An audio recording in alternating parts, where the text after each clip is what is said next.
Serious ആയിട്ട് കുട്ടി മരിച്ചു പോയി ഇനി പറഞ്ഞിട്ട് കാര്യമില്ല. മാതാപിതാക്കളെ എന്താ അറിയോ, കുറച്ചൊക്കെ കുട്ടികളെ കല്യാണം കഴിപ്പിച്ച് അയച്ചു കഴിഞ്ഞാൽ ഒരു ധൈര്യം മക്കൾക്ക് കൊടുക്കണം.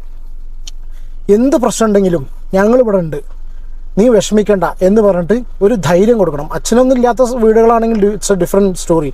അമ്മ മാത്രമുള്ള കുട്ടികളൊക്കെയാണ്. ഇതല്ല, അച്ഛനും അമ്മയൊക്കെ ഉള്ള സമയത്ത് നീ ഒന്നും പേടിക്കണ്ട, നിനക്ക് എന്തെങ്കിലും പ്രശ്നം ഉണ്ടെങ്കിൽ ധൈര്യമായിട്ട് നീ ഇങ്ങോട്ട് വന്നോ എന്ന് പറയാൻ ആർജവമുള്ളൊരു ഫാമിലി വേണം. ആ ഒരു കമ്മ്യൂണിക്കേഷൻ കുട്ടികളായിട്ട് വേണം ഡെഫിനറ്റ്ലി.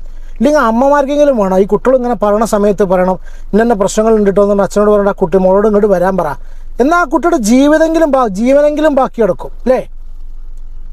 ഇത് ഇങ്ങനെ സ്വന്തം ജീവിതം അവസാനിപ്പിക്കുന്ന ഒരിക്കലും ഒരു ഇതല്ല, ചെയ്യാൻ പാടില്ല. ധൈര്യം വേണം. ഇനിയിപ്പോൾ വീട്ടുകാർ സപ്പോർട്ട് ഇല്ലെങ്കിലും കൂടി ഒറ്റയ്ക്ക് ജീവിക്കാൻ കഴിയുമെന്ന് നോക്കണം. പറ്റാത്ത കുഴപ്പമൊന്നുമില്ല, എത്രയോ പേര് ജീവിക്കുന്നുണ്ട്. പക്ഷെ ഇതിൽ ഏറ്റവും വലിയ തെറ്റ് ചെയ്യുന്നത് ഈ പെൺകുട്ടികളുടെ അച്ഛനമ്മമാരാണ്. കാരണം വെച്ചാൽ ഇനി അവർ വിഷമിപ്പിക്കുകയല്ല, പക്ഷെ എന്നാലും അവരിത് കാണുകയാണെന്ന് അറിയില്ല. പക്ഷേ ഇനി വേറെ ആരെങ്കിലും കാണുന്നുണ്ടെങ്കിൽ, ഞാൻ നോർത്ത് ഇന്ത്യയിലൊരു കേസ് കണ്ടു. ഭർത്താവിനെ ഉപേക്ഷിച്ചിട്ട് വീട്ടിൽ വന്നിട്ടുള്ള മകളെ ഫുള്ള് പ്രൊസഷൻ, അതായത് ഈ ചെണ്ട കൊട്ടിയിട്ടും ഇതായിട്ടും ഒരു വലിയ ഒരു ഫങ്ഷൻ പോലെ വീട്ടിലേക്ക് കൊണ്ടുവന്നിട്ടുള്ള ഒരു അച്ഛൻ്റെ ഒരു വീഡിയോ നിങ്ങൾ എത്ര പേര് കണ്ടു എന്നറിയില്ല. ഏതായാലും ഞാൻ പിന്നെ ഒരു വീഡിയോ പ്ലേ ചെയ്യാം. കോണ്ടം പാക്കറ്റ് കഴുകിട്ടാ പോവാറുണ്ടായിരുന്നു.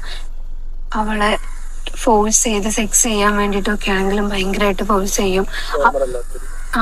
അവള് സംസാരിക്കട്ടെ, എന്നോടൊന്ന് സംസാരിക്കട്ടാന്നൊക്കെ ചോദിക്കുമ്പോ അയാൾ ഉടനെ ഇതാ ചെയ്യാ, ഇത് മതി, അയാൾക്ക് ഇത് മതി.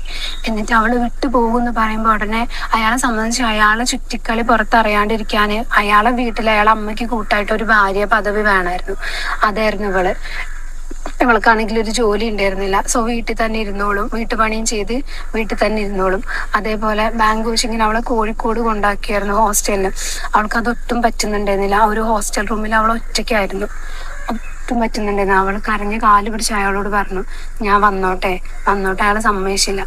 അയാള് അതേപോലെ തന്നെ അവളെ വീട്ടിൽ എടുത്തിട്ട് അയാൾ വേറെ ഓനെന്താ വെച്ചാൽ സമ്മതിക്കാത്തതെന്ന് വെച്ചാൽ ഈ കുട്ടി വീട്ടിൽ വന്നു കഴിഞ്ഞാൽ ഇവന്റെ പരിപാടികൾ നടക്കില്ല.